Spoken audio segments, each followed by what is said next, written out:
You know that feeling of wanting to control everything and not being able to? We get frustrated, and then we get frustrated because we think we can control things. Well, I'm going to lie to you first and tell you that you have no control on anything.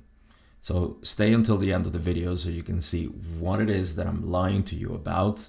And first, really explore what do we mean by control? Like, how is it that we're creating this desire to control? Here's the thing. We believe that we can control our lives, that we can control our mind, that we can control our actions because we have started on a false assumption of what we really are. When we are brought up, we are told that we are responsible for what we do. It's the first thing that we learn, that we are responsible for everything that we do. And we begin to create this character, this image that we are a sort of individual agent in reality that is in control of things. And the control on life seems to grow over time because we think that we are the ones making the decisions and controlling the outcome of things. When this becomes something of a personality, then we begin to feel that this is the direction in which we have to go to continue to control our lives. And so what we find is that we have a sense of being responsible first for our actions, for our thoughts. And this is very much strengthened in our upbringing as our personality, what we are, that which is responsible for everything. Because of that responsibility, or feeling responsible for what we do, is that we begin to take ownership. We own our experience. We own the things that we do. And so by owning this, we feel that we are in control because I am the one creating all of this. So if I am doing all of this, I should have control over all the things that I do. And this is where the frustration begins to happen because we think that we are in control of the things that we think, that we do, and that we react into. So the more we strengthen this belief of being the one in control, the one that is owning the experience, the one that is responsible for everything, this feeling of being an independent being gets exacerbated. And that's where we start to feel the frustration because we want to be more in control of our lives. And that feeling of being responsible for everything that we do starts to build guilt and shame and everything else that comes up as negative emotions in terms of what we should be controlling, because it is my life and I should be making it better and I should be doing other things and so on. So this is where it gets exacerbated, this idea that we are in control. But remember, we started with a false assumption, which is who we truly are. And that's where I want to get to with this. And it's natural that we believe this way because it seems like we are also making decisions. Like we are the ones making decisions. And there is a fine line between when we make a decision or when we don't make a decision. It's just undeliberate, we could say. For example, if somebody pokes you and you are ticklish and you react to it, you say, well, that was an undeliberate reaction. But then when there is thought involved, it's different. When it's not an instinctual reaction, then we say, oh, yes, it was deliberate because I thought about it.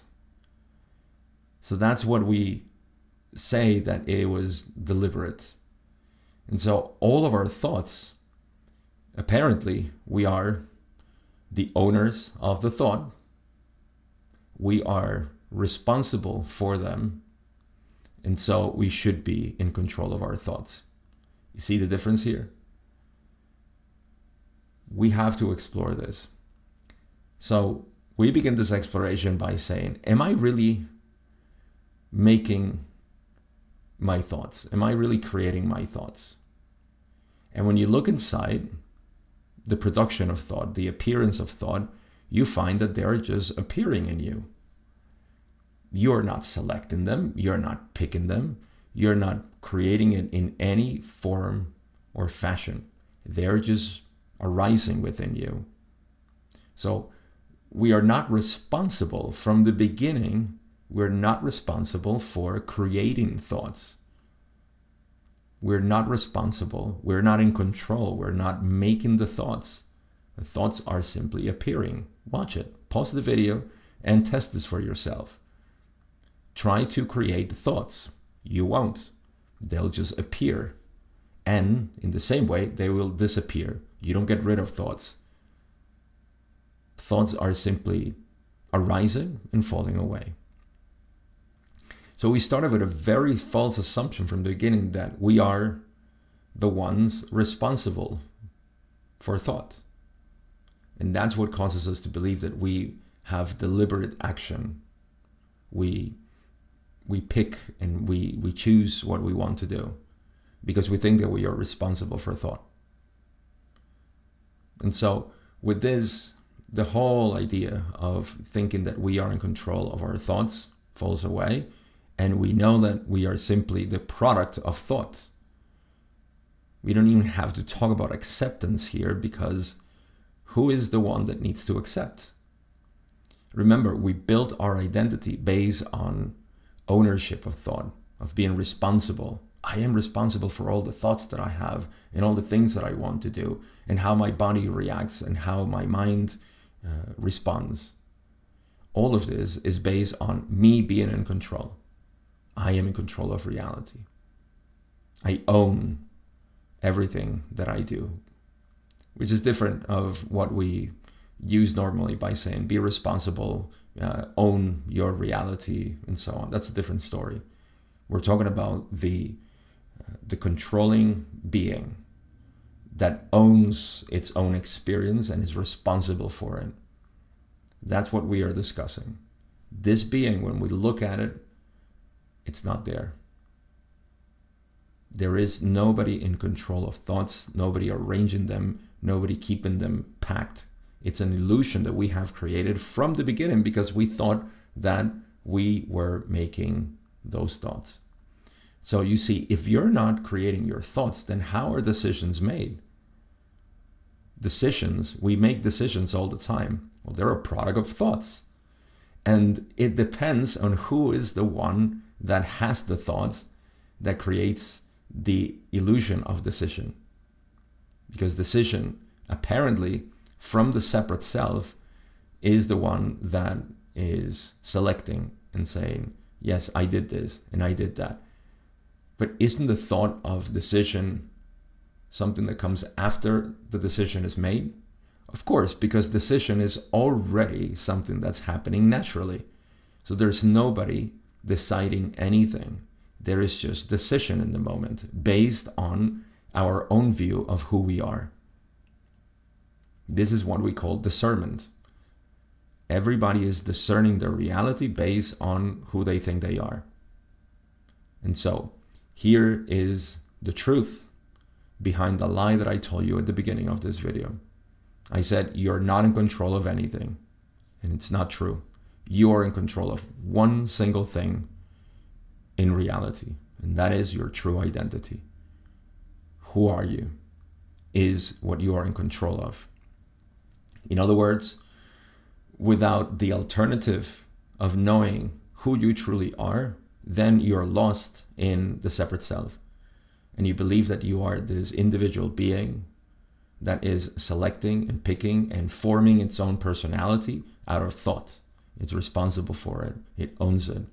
And thus it wants to control reality. It wants to control experience, its body, its mind.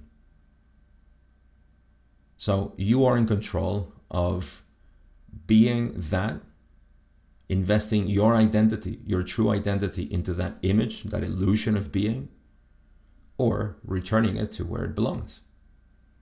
Same exercise that we did before. Watch your mind. Pause the video after this explanation if you want, but watch your mind. See that you are not in control of thoughts. Watch them appear and disappear. And notice that you, the feeling of being you, remains. If this is true, and you can check this right now, and you can validate it, then what you call you is simply the awareness of the thoughts that are arising. That's it. No more instructions are needed. Anything else is just a way to explain and talk about what this means. What are the implications of this recognition? But that is all you need. This will completely change your life and absolutely take away that burden of us being in control of life. Because you're not in control. For you to be in control, you have to be a separate individual that is picking and choosing and is selecting what is and what isn't. And that's not happening. There is no such thing as a separate being there. But our identity can be invested in that illusion, in that belief that we created from the beginning, that false assumption that we are somebody who is responsible for all our thoughts and all our actions. And we just see that this that's happening is a product of everything else. And as that, we are liberated from the idea that I need to control my life. I'm simply being lived by life, and I trust life and myself.